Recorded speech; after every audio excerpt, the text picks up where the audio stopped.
విజయనగరం ప్రభుత్వ ఆసుపత్రి ఘోషాసుపత్రిలో ప్రత్యేక ఎస్టీ సెల్ ఏర్పాటు చేయాలని రాష్ట్ర ST commission chairman doctor డివిజి Shankarrao అధికారులను ఆదేశించారు. తొలుత ఆయన ఆసుపత్రిలో తనిఖీలు నిర్వహించారు. రోగులతో మాట్లాడి వైద్య సేవలపై ఆరా తీశారు. రోగుల సమస్యలను అడిగి తెలుసుకున్నారు. బోధనాసుపత్రిగా మారిన తర్వాత అనేక వైద్య సేవలు అందుబాటులోకి వచ్చాయన్నారు. గతంలో ప్రతి కేసు విశాఖపట్నం కేజీహెచ్కు పంపించేవారన్నారు. ఆధునిక వైద్య సేవలు ఇక్కడే అందుబాటులోకి రావడం వల్ల ప్రజలకు మెరుగైన వైద్య సేవలు అందించగలుగుతున్నట్లు తెలిపారు. ఈ విజిట్ చేయడంలో ముఖ్య ఉద్దేశం ఏంటంటే మన జిల్లాకి మెడికల్ కాలేజ్ వచ్చింది. మెడికల్ కాలేజ్ వచ్చాక హాస్పిటల్ అప్గ్రేడ్ అయింది.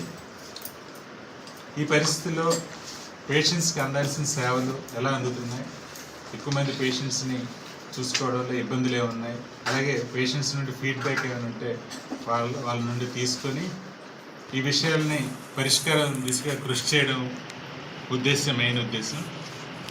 ఇక్కడ శాంక్షన్ పోస్టు 2 హాస్పిటల్స్లో డాక్టర్స్ పూర్తిగా ఉన్నారు. అయితే పారామెడికల్ స్టాఫ్లో కొంత గ్యాప్ ఉంది. వాళ్ళు కూడా పూర్తి స్థాయిలో వాళ్ళని కూడా సిబ్బందిని నియమిస్తే అప్పుడు సేవలు అంతాయి. ఎందుకంటే హెల్త్ కేర్ అనేది ఒక డాక్టర్ మీదే కాదు, మొత్తం కలిస్తేనే ఆ కేర్ టైంకి ఇవ్వగలరు. ఇక్కడ డాక్టర్స్ ఎంత పనిచేస్తున్నా, ఎంత బాగా పనిచేస్తున్నా, వాళ్ళు పేషెంట్ రావాల్సిన ల్యాబ్ రిపోర్ట్ లేట్ అయినా వాళ్ళ సేవల లోపం ఉంటుంది. అదే ఆ ఒక్కరోజుతో ఆగదు. వాళ్ళు మళ్ళీ ఇంటికి వెళ్ళడం కానీ, వాళ్ళు తగ్గడం కానీ పేషెంట్కి అది ఓవర్ బర్డెన్ అవుతుంది. అలాంటివన్నీ టెన్షన్ పోస్టులు ఉన్నాయి.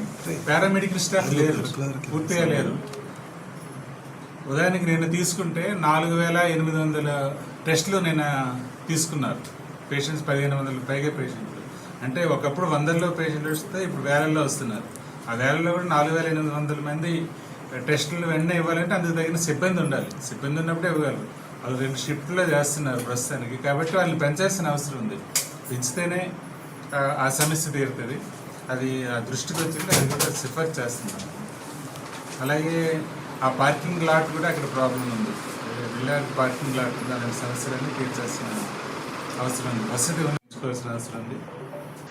ఈ విజిట్ చేయడంలో ముఖ్య ఉద్దేశం ఏంటంటే మన జిల్లాకి మెడికల్ కాలేజ్ వచ్చింది. మెడికల్ కాలేజ్ వచ్చాక